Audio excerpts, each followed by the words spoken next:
What's up guys, it's the Jersey Jaguar and I'm back at you with another video. Well, today I'm going to cover a topic that I'm sure a lot of you have been having questions on, and it's different materials and methods used when customizing jerseys.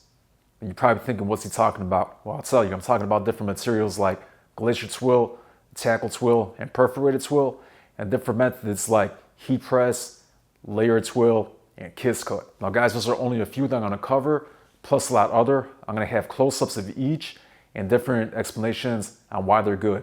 And hopefully by the end of the video, you're gonna have a better understanding and you're gonna be able to choose more efficiently what you like in the future. Let's get to it.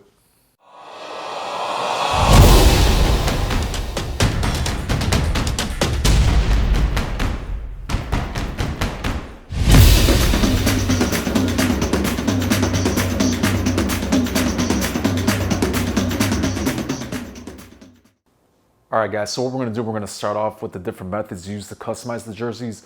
It's going to help explain the materials a little bit easier. Alright, so let's get started with the first and most common method of customizing jerseys, and that's known as stacked twill. Now guys, I also heard layer twill, same thing. It is exactly like the way it sounds. It's different layers of twill stacked on top of each other. So in this case, the silver is stacked on top of the black, and the black is stacked on top of the white. Now guys, note that this stitching right here is used on 95, if not more percent of jerseys that are stitched and sewn. It's known as a zigzag stitch. It's more durable and it holds the materials better than a standard stitching does, right? Again, zigzag stitching, and this setup's called stacked twill. All right, and next we have probably the second most common type of method used for customizing jerseys, and that's known as kiss cut. Now guys, this one is a little bit more tricky to explain, so I'll do my best. All right guys, so if you see right here, the white is not layered on top. Actually, the blue is on top of the white. All right, so what they do is they take the topmost layer and they cut out the center to expose the next layer under it. And that's called kiss cut. All right. So again, the white is not on top of the blue. In this case, the navy or the blue is actually on top of the white, and the center of it was cut out to expose the white layer. That's called kiss cut. Guys, kiss cut is good. It's a really, really strong method of stitching jerseys on, because you have two sides zigzag stitched on of the layer of twill versus just one. All right guys, so now we have heat pressed vinyl. Now heat pressed vinyl is a little bit different than silk screened. It's a different process guys, and silk screen is actually a much more messy and difficult process. So back in the 80s to the early 90s, the NBA and NFL used heat pressed vinyl onto their jerseys or screen print. All right, now Mitchell and Ness remixed them with heat press. Guys, what heat pressed vinyl is, it's just a single layer of plain vinyl, okay? And they press it down for about 15 to 30 seconds. I believe at about 315 to 330 degrees or so. And guys, it presses it down so much that the vinyl actually adheres itself to the jersey. And as you can see right here, it actually starts to get into the grooves of the jersey, okay? And it creates a nice textured effect. Guys, this is on good. It's not coming off, okay? And finally, we have Cowboy Cut. So guys, Cowboy Cut is going to be my final method I cover about customizing jerseys. Now guys, I don't currently have a jersey that has Cowboy Cut letters and numbers on it, so I made my little makeshift one right here.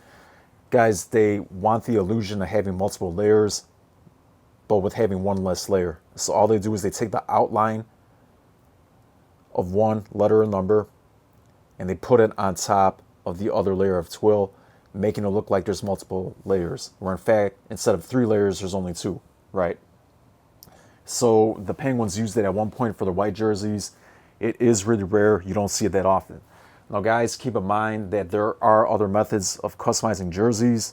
For example, the mid-90s St. Louis Blues used vinyl and twill on their kits, and you're going to see other teams using different combinations. All right, guys, the ones I showed are probably the most common that you'll see, and let's move on now to the materials.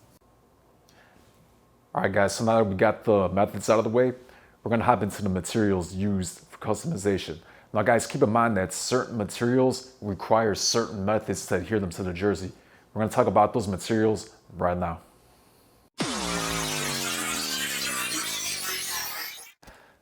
All right, so we're going to go ahead and get started with the most common type of material used for customizing jerseys. And guys, that's known as tackle twill. I'm sure most of you heard it.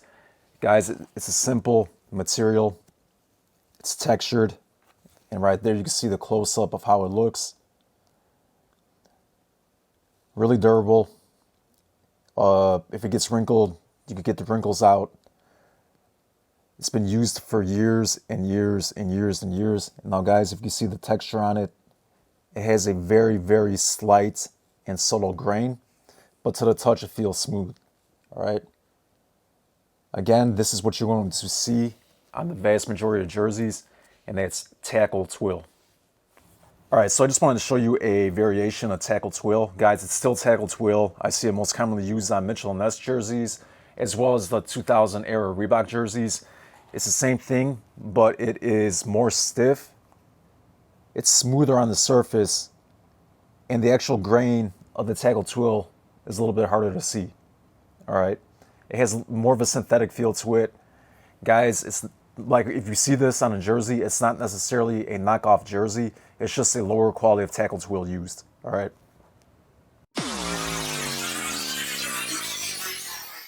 All right, next we have Dazzle Twill. Now, guys, I'm using a Bo Jackson Raiders jersey as an example because the Raiders are probably the most famous and notorious for using Dazzle Twill for so many years. As you can see, it has a nice sheen to it. It gives it almost a three-dimensional effect because you could see right there, it's ribbed, okay? Right where my finger is, you could actually see it's horizontally ribbed, all right? The material is really delicate and really flimsy. You've probably seen it also on the top part of football jerseys, meaning the shoulders and the sleeve material on the actual jersey. Guys, when it's used for name and numbers, I do like it a lot. It does have a cool effect. It is a little bit harder to wash if you get stains on there. And once it does get wrinkled, it is a little bit harder to get the wrinkles and the bubbles out just because of the nature of the fabric. All right, guys. So again, that's Dazzle Twill, which is really shiny, reflective, and it is ribbed.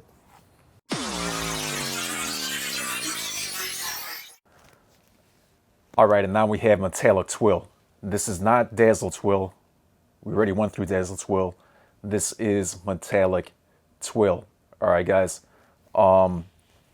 It's called metallic twill because it has metallic fibers mixed into the tackle twill. So as you can see right here, it's like a beige tackle twill, but it has the metallic gold fibers woven into it. Hence, the finished copy looks like over here. All right, guys, it's grainy, it's reflective, sometimes it's sparkly. When you move it, you get a nice glimmer to it. All right, guys, the only problem with this twill is that those little metallic fibers will start to come out of the twill with too much friction, or if you wash them too many times, again, those little metallic fibers will start to pull out. But besides that, I love it. I love the effect it has on the jersey, and I love the way it looks.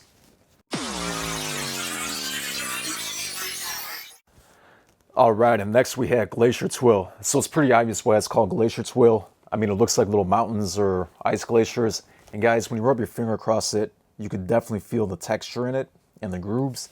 It is a thicker and firmer material by nature. Guys, when you get wrinkles in there, they iron out really easily. If you do get wrinkles, it usually holds up pretty well. However, the only drawback is if you get stains on there, it is a little bit harder to clean just because of the grooves. Now, guys, I've seen this most commonly used on ice hockey jerseys. However, the inaugural years of the Rays, on the front of their logo, it is actually sublimated Glacier Twill and has a cool effect.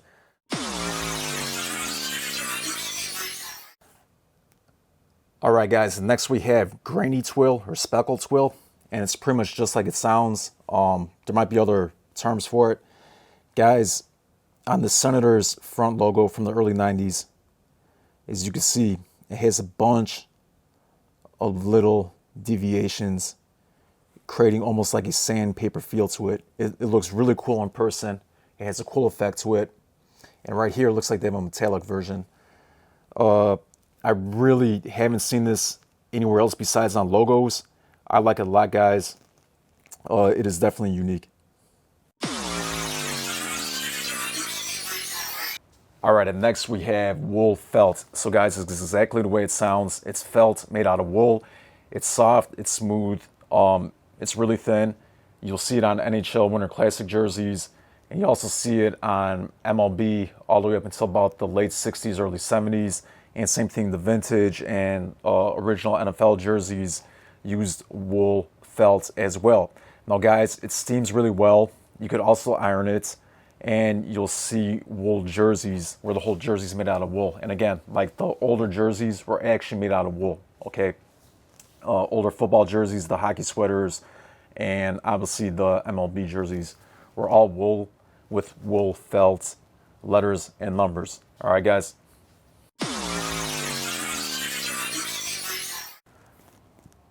So instead of using a standard material for a layer on the letters or numbers, just like on front logos, you'll see embroidery used to make up the color. So guys, this isn't yellow felt or twill. It's actually a bunch of different stitches stitched into this number 5 to create a effect of some kind of layer. But it's actually standard embroidery. All right, guys.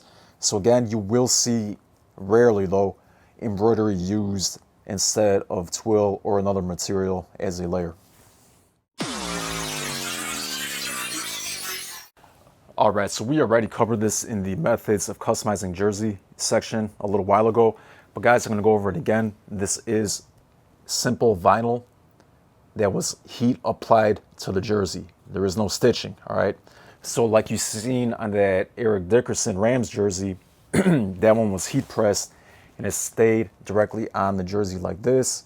And sometimes you'll get this effect, usually when it's silk screened on, all right? So again, this is vinyl, and you're either gonna have it heat pressed on or it's gonna be silk screened on, like on the older jerseys. All right, guys, pretty straightforward. I like it. It almost never comes off. Once in a while, if they do a crappy job doing it, it will, but it's pretty sturdy. The only problem is when it does wrinkle or fold, it is a little bit more difficult how to get it out. I will do a video sometime though on how to remove the wrinkles from it.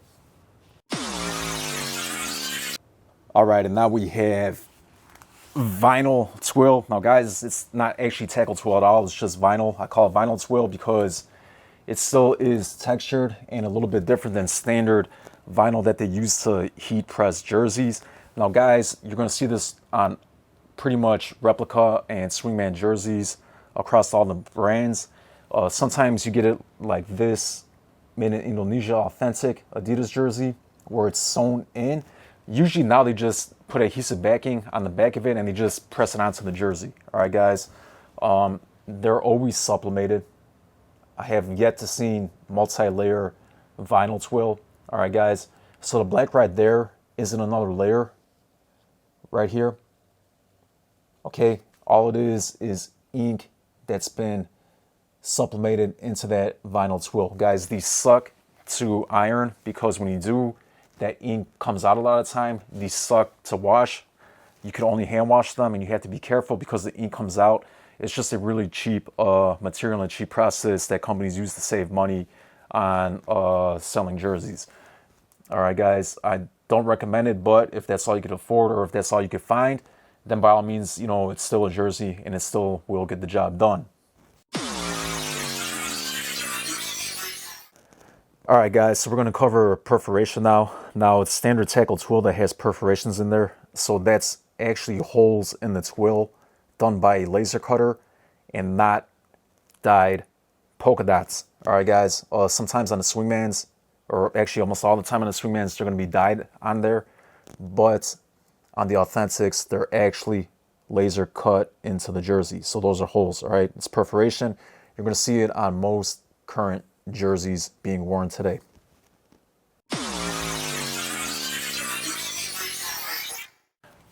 All right, and next we have sublimated twill. Now guys, you're going to see this on more current jerseys. All of this is tackle twill that has been sublimated, meaning that the tackle twill has been dyed during a sublimation process. Basically all they do is they take a sheet, heat press it on, and it transfers the dye from the sheet into the twill. All right guys, so as you can see here, it's cool because this one has a gradient effect to it, meaning that it fades from blue to pink, blue to light blue, pink to light blue, etc. All right guys, so again, this is sublimated twill, and all it is, once again, is tackle twill that has been dyed. Now you will see this on current NHL jerseys on some teams. Now every team currently in the NHL does not have standard letters and numbers. It's team specific, okay? They all are Adidas. However, each team has its own unique touch to it, just like NBA, and in this case, this Miami Heat jersey, okay? Again, sublimated twill. All right, and now we have chain stitching used for customizing jerseys. Guys, now in this case on the Senators jersey, the chain stitching is used to create the 3D effect. You'll see chain stitching most notably on the Blackhawks team crest, all right, as well as the Phillies wordmark and St. Louis Cardinals wordmark. Now guys, it's just a different stitching process. It takes a long time, but it has a really cool effect. I'll show you a picture after this of a jersey that has its whole number chain stitched into the jersey. Now guys, the chain stitching is done directly into the jersey or the layer right under it, all right? Again, that is chain stitching.